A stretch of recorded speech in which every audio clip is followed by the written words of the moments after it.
नमस्कार, जय हिंद दोस्तों। स्वागत है आपका quick revision classes YouTube channel पर। आज हम पढ़ेंगे मई 2022 का करंट अफेयर्स, जो कि आपकी आने वाली परीक्षाओं के लिए काफी महत्वपूर्ण होने वाला है। यहाँ से जितने भी प्रश्न बन सकते हैं, वो सभी आपकी परीक्षाओं के लिए महत्वपूर्ण होंगे और उन्हें एक-एक करके हम करेंगे। तो बिना वक्त गवाए चलिए शुरू करते हैं आज का वीडियो।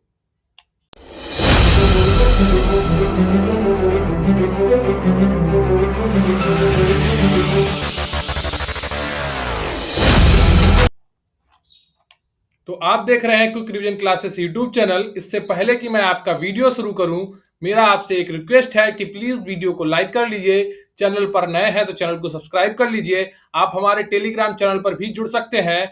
चैनल का नाम है क्विक रिवीजन क्लासेस। क्लियर है आपको? तो वहां पर भी आप जुड़ सकते हैं। इसका लिंक आपको डिस्क्रिप्शन बॉक्स में मिल जाएगा। तो चलिए शुरू करते हैं आज का टॉपिक अपना करंट अफेयर्स का, और फिर पढ़ते हैं एक एक चीज को अच्छे से। तो मई 2022 का जो करंट अफेयर्स है, उसका एक एक पॉइंट यहाँ पर दिया गया है, जिसे आप अच्छे तरीके से देखेंगे और एक एक चीज को समझेंगे, जिससे आपका परीक्षा में कोई भी प्रश्न गलत नहीं होगा और एक एक चीज आपकी सही हो रही होगी, अगर आप गंभीरता के साथ कोई चीज पढ़ेंगे। क्लियर है आपको? तो यहाँ पर देखिए, महाराष्ट्र सरकार ने जीन बैंक परियोजना की मंजूरी दी है। तो महाराष्ट्र सरकार ने मई में क्या किया? जीन बैंक परियोजना को मंजूरी दी। क्लियर है आपको? महाराष्ट्र सरकार ने क्या किया? जीन बैंक परियोजना को मंजूरी दी और इसके तहत विभिन्न जीवों, पशुओं, फसलों के बीजों आदि के जेनेटिक संसाधनों का संरक्षण किया। यह भारत में इस तरह की पहली परियोजना है। तो कुल मिलाकर यहाँ पर आपको यह समझना है कि जो महाराष्ट्र सरकार ने जीन बैंक की परियोजना की शुरुआत की, जीन बैंक परियोजना जो पशुओं में, मानवों में जीन होते हैं, उनकी शुरुआत की है। यहाँ पर क्या किया जाएगा? जीवों के जीनों का संरक्षण किया जाएगा, फसलों के बीजों का भी संरक्षण किया जाएगा। अब आपका अगला पॉइंट है इसमें दूसरा, रेलवे सुरक्षा बल द्वारा 5 अप्रैल से 30 अप्रैल तक ऑपरेशन सतर्क चलाया गया। क्या चलाया गया? ऑपरेशन सतर्क चलाया गया। क्लियर है आपको? तो क्या चलाया गया? रेलवे सुरक्षा बल के द्वारा ऑपरेशन सतर्क चलाया गया। ठीक है, जिसका उद्देश्य रेल के माध्यम से हो रही अवैध तस्करी को रोकना था। इसका उद्देश्य क्या था? रेल के माध्यम से हो रही अवैध तस्करी को रोकना है। क्लियर है आपको?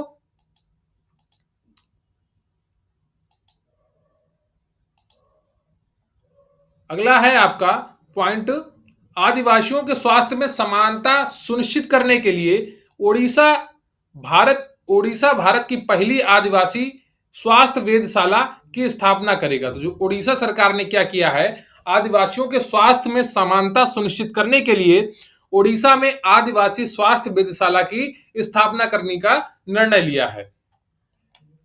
आपका अगला पॉइंट है, हरियाणा सरकार ने खनन सामग्री ले जाने वाले वाहनों को ट्रैक करने के लिए vehicle movement tracking system mobile app launch किया है। मोबाइल ऐप लॉन्च किया है। किसने किया है? हरियाणा सरकार ने खनन सामग्री ले जाने वाले वाहनों को ट्रैक करने के लिए vehicle movement tracking system mobile app launch किया है। ये इसलिए किया गया, अभी पिछले महीने एक दो मई जून में क्या हुआ था, एक अधिकारी को कुचल दिया था। तो भारतीय पुरातत्व सर्वेक्षण विभाग ने हरियाणा के राखीगढ़ी में 5000 साल पुरानी अब आभूषण बनाने वाली फैक्ट्री की खोज की है। तो ये आपका करंट से जुड़ा हुआ टॉपिक भी है और आपका प्राचीन भारत के इतिहास से जुड़ा हुआ टॉपिक भी है। तो इसमें क्या है कि जो हरियाणा में राखीगढ़ी स्थल है हड़प्पा कालीन या सिंधु घाटी सभ्यता का, वहां से 5000 साल पुरानी आभूषण बनाने की फैक्ट्री खोजी की है। क्लियर है आपको? आपका अगला पॉइंट है, हाल ही में सर्वोच्च न्यायालय ने अनुच्छेद 142 का उपयोग करते हुए राजीव गांधी की हत्या के दोषी एजी पेरारिवल को रिहा करने का आदेश दिया है। तो क्लियर है आपको? अगला पॉइंट है आपका, पश्चिमी मध्य रेलवे ने बैटरी और बिजली से चलने वाला डुअल मोलोकोएटिव इंजन विकसित किया है, जिसका नाम नवदूत रखा है। क्लियर है आपको? तो पश्चिम मध्य रेलवे ने क्या है, बैटरी और बिजली से चलने वाले डुअल मोलोकोएटिव इंजन का विकास किया और उसका नाम क्या रखा है? नवदूत रखा है। क्लियर है आपको? तो मोम की मूर्तियों के लिए प्रसिद्ध मैडम तुसाद संग्रहालय जो नोएडा में खोला जाएगा। पहले ये दिल्ली में स्थित था, इसे कोविड महामारी के चलते बंद कर दिया गया था, अब ये नोएडा में खोला जाएगा। केंद्रीय शिक्षा और कौशल विकास मंत्री धर्मेंद्र प्रधान ने अनुसंधान और विकास को बढ़ावा देने के लिए आईआईटी गुवाहाटी में नॉर्थ ईस्ट कॉन्क्लेव 2022 का उद्घाटन किया है। किसका किया है? North east research conclave 2022। ये किसके लिए है? यह है अनुसंधान और विकास को बढ़ावा देने के लिए। किसके द्वारा इसका उद्घाटन किया गया? केंद्रीय कौशल शिक्षा और कौशल विकास मंत्री धर्मेंद्र प्रधान। और यह कहां पर किया गया? आईआईटी गुवाहाटी में। क्लियर है आपको? अगला पॉइंट है आपका, केरल राज्य विधानसभा द्वारा विधानसभा परिसर में पहला राष्ट्रीय महिला विधायक सम्मेलन आयोजित किया गया, जिसका उद्घाटन पूर्व राष्ट्रपति रामनाथ कोविंद ने किया था। क्लियर है आपको? इसका उद्देश्य महिला अधिकार, महिला प्रतिनिधित्व, लैंगिक समानता आदि पर ध्यान केंद्रित करना था।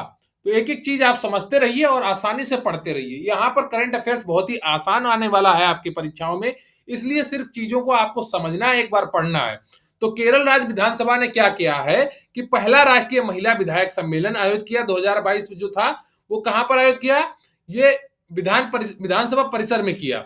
इसका उद्घाटन किसने किया? जो पूर्व राष्ट्रपति थे आपके, राष्ट्रपति रामनाथ कोविंद जी, उन्होंने किया था। इसका उद्देश्य क्या था ये भी आपको याद रखना है। महिला अधिकार पर बात करना, महिला प्रतिनिधित्व पर बात करना और लैंगिक समानता आदि पर ध्यान केंद्रित करना था। क्लियर है आपको? तो एक एक पॉइंट आप अच्छे से समझते रहेंगे और चीजों को नोट करते रहेंगे। अगला पॉइंट है आपका, नागरिक उड्डयन मंत्रालय तथा ड्रोन फेडरेशन ऑफ इंडिया ने दिल्ली के प्रगति मैदान में भारत का ड्रोन महोत्सव 2022 का आयोजन किया। इसका उद्घाटन प्रधानमंत्री नरेंद्र मोदी ने किया तथा किसान ड्रोन पायलटों के साथ बातचीत की। ठीक है, तो प्रधानमंत्री ने इसका उद्घाटन भी किया और किसान ड्रोन पायलट जो थे उनके साथ बातचीत भी की। तो नागरिक उड्डयन मंत्रालय, एक तो पहले आपका याद रखना है ये मंत्रालय, नागरिक उड्डयन मंत्रालय तथा ड्रोन फेडरेशन ऑफ इंडिया ने क्या किया? नई दिल्ली के प्रगति मैदान में भारत ड्रोन महोत्सव 2022 का आयोजन किया। तो अगर आपसे परीक्षा में प्रश्न पूछा जाए कि भारत ड्रोन महोत्सव 2022 का आयोजन कहां पर किया गया था, तो उसका उत्तर देंगे आप नई दिल्ली के प्रगति मैदान में। फिर अगर आपसे परीक्षा में प्रश्न पूछा जाए भारत ड्रोन महोत्सव 2022 का उद्घाटन किसके द्वारा हुआ था, तो उसका उत्तर क्या होगा? प्रधानमंत्री नरेंद्र मोदी जी। यहां पर एक और प्रश्न बन सकता है, भारत ड्रोन महोत्सव 2022 का आयोजन किसके द्वारा किया गया, तो इसका उत्तर हो जाएगा नागरिक उड्डयन मंत्रालय तथा ड्रोन फेडरेशन ऑफ इंडिया ने मिलकर प्रगति मैदान में भारत ड्रोन महोत्सव 2022 का आयोजन किया था। क्लियर है आपको? अब आपका अगला पॉइंट आता है, यह भी आपका महत्वपूर्ण है, आपके अर्थशास्त्र से रिलेटेड है। इकोनॉमी से ज्यादातर प्रश्न करंट अफेयर से आते हैं, इसलिए इसको भी आप समझिए। भारतीय जीवन बीमा निगम, जिसको कहते हैं लाइफ इंश्योरेंस कंपनी, ठीक है, कारपोरेशन, भारतीय जीवन बीमा निगम एलआईसी जिसको कहते हैं शॉर्ट में, ने बीमा रत्न नामक बचत जीवन बीमा योजना शुरू की है। सॉरी, इसका उद्देश्य लोगों को बचत और सुरक्षा दोनों प्रदान करना है। तो क्लियर है क्या किया है जीवन बीमा निगम ने? जो भारतीय, उसने कौन सी योजना चालू की है? बीमा रत्न नामक बचत जीवन योजना की शुरुआत की है। इसका उद्देश्य क्या है? बचत और सुरक्षा दोनों प्रदान करना। क्लियर है आपको? आपका अगला पॉइंट है, तो देश में काफी नाम बदले जा रहे हैं, उसमें से एक नाम और बदला गया। राजस्थान सरकार ने बाड़मेर जिले में स्थित मियां का बाड़ा रेलवे स्टेशन का नाम बदलकर महेश नगर हॉल्ट कर दिया है। क्या कर दिया है? महेश नगर हॉल्ट रेलवे स्टेशन कर दिया है। किसका? मियां का बाड़ा रेलवे स्टेशन का नाम बदलकर। तो टेलीग्राम पर आप क्विक रिवीजन क्लासेस सर्च करके हमने से जुड़ सकते हैं। प्लीज चैनल को सब्सक्राइब कर लीजिए और वीडियो को लाइक कर लीजिए। तमिलनाडु सरकार ने क्या किया है? पहली से 5वीं कक्षा तक प्राथमिक विद्यालयों में मिड डे मील के साथ में अब नाश्ता भी उपलब्ध कराने की घोषणा कर दी है। यहां पर यह घोषणा होगा, यह घोषणा लिख गया, ठीक है, इसको आप याद रखेंगे। तमिलनाडु सरकार ने क्या किया है कि पहले से 5वीं कक्षा तक प्राथमिक विद्यालयों में मिड डे मील के साथ नाश्ता भी उपलब्ध कराने की घोषणा की है। तो ये अगर दूसरे राज्यों की करंट अफेयर्स भी आपके लिए इंपॉर्टेंट है, क्योंकि जो पिछली बार पीटी परीक्षा हुई थी उसमें अदर राज्यों की योजनाओं के बारे में 2 से 3 प्रश्न थे। गति शक्ति संचार पोर्टल, तो इसके बारे में आप समझ लेते हैं ये क्या है। तो गति शक्ति संचार पोर्टल दूर संचार मंत्री अश्विनी वैष्णव द्वारा शुरू किया गया। किसके द्वारा शुरू किया गया? दूर संचार मंत्री अश्वनी वैष्णव द्वारा शुरू किया गया। कौन सा पोर्टल? गति शक्ति पोर्टल। इसका उद्देश्य क्या है अब वो समझ लेते हैं। ठीक है, इसका उद्देश्य क्या है?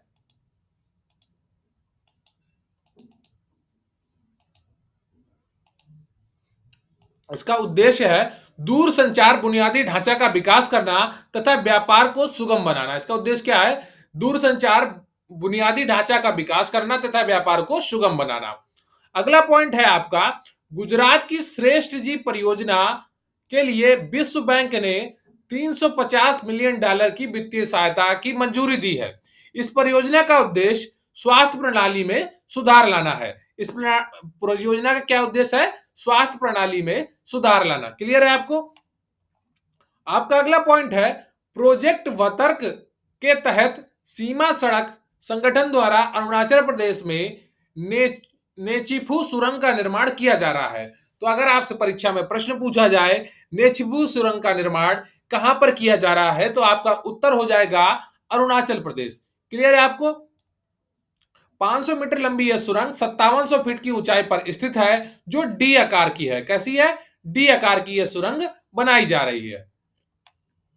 आपका अगला प्रश्न है, केंद्रीय आवास जो अगला टॉपिक है करंट अफेयर्स का, केंद्रीय आवास एवं शहरी मामले मंत्रालय ने स्वच्छ भारत सर्वेक्षण 2023 लॉन्च किया, जो स्वच्छ भारत मिशन शहरी 2.0 के अनुरूप है। इसे ओ पढ़ते हैं, जीरो नहीं पढ़ते हैं। ठीक है, जब ये वर्जन लिखा जाता है तो इसको कंप्यूटर की भाषा में ओ पढ़ते हैं, इसे शून्य या जीरो नहीं पढ़ते हैं। इसको आपको ध्यान रखना है। इसकी थीम कचरा मुक्त शहरों के लिए वेस्ट टू वेल्थ होता है। क्या होता है? वेस्ट टू वेल्थ होता है। क्लियर है आपको? स्वच्छ भारत मिशन शहरी 2.0। बहुत से लोगों ने पिछली बार कमेंट करके बोला था कि जीरो पढ़ते हैं, इसको जीरो नहीं पढ़ा जाता है। जब हम वर्जन की भाषा में लिखते हैं किसी चीज को, कंप्यूटर में जब वर्जन लिखा जाता है तो 2.0 होता है, 3.0 होता है। क्लियर है आपको? तो इस तरह से इसको ओ पढ़ते हैं, जीरो नहीं पढ़ते हैं। अगर कोई पढ़ रहा है तो वो गलत पढ़ रहा है। संस्कृति एवं पर्यटन मंत्रालय द्वारा युवा पर्यटन क्लब पहल की शुरुआत की गई है। इसका उद्देश्य भारतीय पर्यटन के क्षेत्र में युवा राजदूतों का विकास करना तथा भारत में पर्यटन की संभावनाओं को बढ़ाना है। तो क्या किया गया है? संस्कृति एवं पर्यटन मंत्रालय द्वारा कि युवा पर्यटन क्लब की पहल की शुरुआत की गई है। इसका उद्देश्य क्या था कि भारतीय पर्यटन क्षेत्र के युवा राजदूतों को विकास करना तथा भारत में पर्यटन की संभावनाओं को बढ़ाना। क्लियर है आपको? आपका अगला पॉइंट है, केंद्रीय आवास एवं शहरी मामले मंत्रालय द्वारा नई दिल्ली में आयोजित प्लम्बेक्स इंडिया प्रदर्शनी में भारत टेप पहल की शुरुआत की है। इसके साथ ही निर्मल जल प्रयास पहल की भी शुरू किया गया है। इसका उद्देश्य जल की खपत को कम करना तथा सतत विकास को बढ़ावा देना है। तो तीन चीजें शुरू की गई हैं। किसके द्वारा? केंद्रीय आवास एवं शहरी मामले मंत्रालय द्वारा नई दिल्ली में आयोजित हुआ प्लम्बेक्स इंडिया प्रदर्शनी में भारत टब पहल की शुरुआत की, फिर की निर्मल जल प्रयास की शुरुआत की, और इसके अलावा किसकी शुरुआत की? सतत विकास को बढ़ावा देने के लिए जल की खपत को कम करना। ठीक है, तो ये चीजें आपको याद रखनी है। क्लियर है आपको? गंभीरता के साथ आपको पढ़ते रहना और एक एक चीज को याद करना है। प्रश्न आपका कहीं भी बन सकता है, तो बिल्कुल भी किसी भी चीज को हल्के में नहीं लेना है।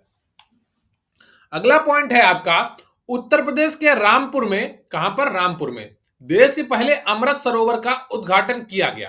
तो देश का पहला अमृत सरोवर कहां उद्घाटित हुआ? उत्तर प्रदेश के रामपुर में हुआ। यह सरोवर जल संरक्षण, पर्यावरण संरक्षण, ये सरोवर जल संरक्षण, पर्यावरण संरक्षण, नौका विहार आदि के लिए महत्वपूर्ण है। क्लियर है आपको? किसके लिए महत्वपूर्ण है? नौका विहार आदि के लिए महत्वपूर्ण है। तो उत्तर प्रदेश के रामपुर में देश का पहला अमृत सरोवर का उद्घाटन किया गया।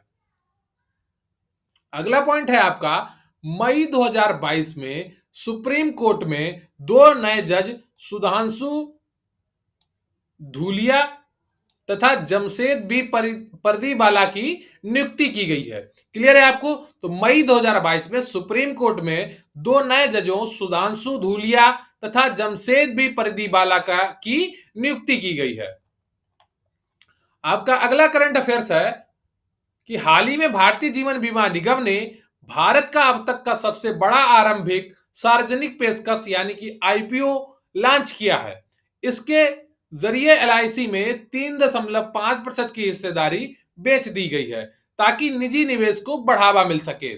तो क्या किया है भारतीय जीवन बीमा निगम एलआईसी ने, क्या किया कि अपनी 3.5% की हिस्सेदारी बेच दी है। किसके तहत बेची है? आईपीओ के तहत बेची है। ठीक है, तो अगर आपसे परीक्षा में प्रश्न पूछा जाए कि भारतीय जीवन बीमा निगम एलआईसी ने अपनी कितनी प्रतिशत हिस्सेदारी निजी निवेश को बढ़ावा देने के लिए बेच दी है, तो इसका उत्तर क्या हो जाएगा? 3.5%। आपका अगला पॉइंट है, हाल ही में बेंगलुरु बेस्ड एक नियो बैंक ओपन भारत का 100वां यूनिकॉर्न स्टार्टअप बन गया है। यूनिकॉर्न स्टार्टअप अब कंपनी का मूल्य $1 बिलियन से अधिक होता है। ठीक है, तो जो यूनिकॉर्न स्टार्टअप होता है उस कंपनी का मूल्य क्या होता है? $1 बिलियन से अगर अधिक को किसी कंपनी का मूल्य हो गया तो वो यूनिकॉर्न स्टार्टअप बन गई। तो 100वीं कौन सी थी? ओपन थी। ठीक है, जो 100वां यूनिकॉर्न स्टार्टअप था भारत का वो ओपन था, और 101वां यूनिकॉर्न स्टार्टअप क्या था? जो फिजिक्स वाला था, पीडब्ल्यू फिजिक्स वाला जो था वो भारत का 101वां यूनिकॉर्न स्टार्टअप बन गया। आपका अगला पॉइंट है, प्रधानमंत्री नरेंद्र मोदी ने गुजरात में दुनिया के पहले नैनो यूरिया संयंत्र का उद्घाटन किया है। तो गुजरात में क्या किया नरेंद्र मोदी जी ने? दुनिया के पहले नैनो यूरिया संयंत्र का उद्घाटन किया है। नैनो यूरिया के उपयोग से फसल उत्पादकता बढ़ेगी तथा आय में वृद्धि होगी, ऐसा इनका मानना है। क्लियर है? कितना सही होगा ये अभी नहीं पता है। यह आपका मोस्ट इंपॉर्टेंट पॉइंट है, तो इसको जरा ध्यान रखिएगा। 26 नंबर, हाल ही में कैप्टन अभिलाषा बराक आर्मी एविएशन कार्प्स में पहली महिला लड़ाकू हेलीकॉप्टर पायलट बन गई हैं। भावना कंठ मोहना सिंह व अवनी चतुर्वेदी पहली महिला फाइटर पायलट हैं। क्लियर है आपको?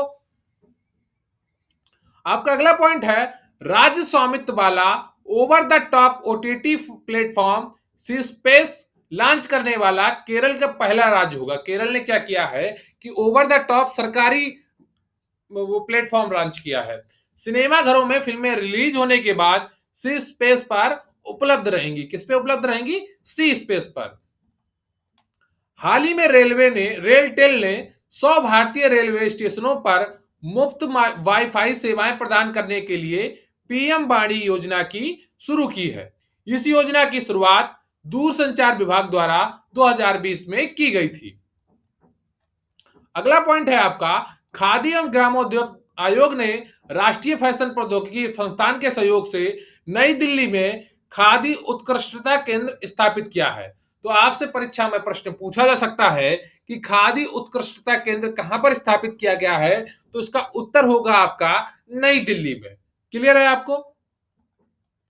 आपका अगला पॉइंट है, यह भी मोस्ट इंपॉर्टेंट पॉइंट हो सकता है, हाल ही में जम्मू कश्मीर प्रशीमन आयोग द्वारा वहां के विधानसभा सीटों की संख्या 83 से बढ़ाकर 90 कर दी गई है, जिसमें 43 जम्मू के लिए तथा 47 कश्मीर के लिए की गई है। क्लियर है आपको? आपका अगला है आपका पॉइंट कि 5 से 7 मई तक गुजरात के केवड़िया में स्टैच्यू ऑफ यूनिटी में राष्ट्रीय स्तर पर स्वास्थ्य शिखर सम्मेलन का आयोजन किया गया। इसकी अध्यक्षता किसने की? मनसुख मंडाविया ने की। किसने की इसकी अध्यक्षता? मनसुख मंडाविया ने इसकी अध्यक्षता की। किसकी? स्वास्थ्य शिखर सम्मेलन की। क्लियर है आपको? आपका अगला पॉइंट है कि रिलायंस इंडस्ट्री $100 बिलियन का वार्षिक राजस्व हासिल करने वाली भारतीय की पहली कंपनी बन गई है। समझ रहे हैं आप? तो रिलायंस इंडस्ट्री है आपकी $100 बिलियन का वार्षिक राजस्व हासिल करने वाली पहली भारतीय कंपनी बन गई है। अगला है आपका बालिका सशक्तिकरण मिशन। यह एनटीपीसी बिजली कंपनी द्वारा शुरू किया गया। इसका उद्देश्य क्या है कि आसपास के गांवों की बालिकाओं का स्वास्थ्य, शिक्षा आदि के बारे में जागरूक करना तथा उन्हें सशक्त बनाना। क्लियर है आपको? तो आसपास के गांवों की बालिकाओं को शिक्षा, स्वास्थ्य एवं आदि के बारे में जागरूक करना। क्लियर है आपको? और उन्हें सशक्त बनाना। ये किसके द्वारा शुरू की गई? बालिका सशक्तिकरण मिशन एनटीपीसी बिजली कंपनी द्वारा शुरू की गई योजना है। तो ये रहा आज का आपका पूरा करंट अफेयर्स मई 2022 का। उम्मीद करता हूं आपको वीडियो अच्छा लगा होगा। प्लीज वीडियो को लाइक कर लीजिए, चैनल को सब्सक्राइब कर लीजिए और कमेंट करके ज़रूर बताइएगा आपको वीडियो कैसा लगा। अगर आपके कुछ दिक्कत आई हो आवाज़ में या किसी और चीज़ में, कमेंट करके ज़रूर बताइएगा। मैं अगले वीडियो में उसे ठीक करने की कोशिश करूँगा। तो बहुत-बहुत धन्यवाद आपका। प्लीज़ चैनल को सब्सक्राइब कर लीजिए, वीडियो को लाइक कर लीजिए। Thank you very much.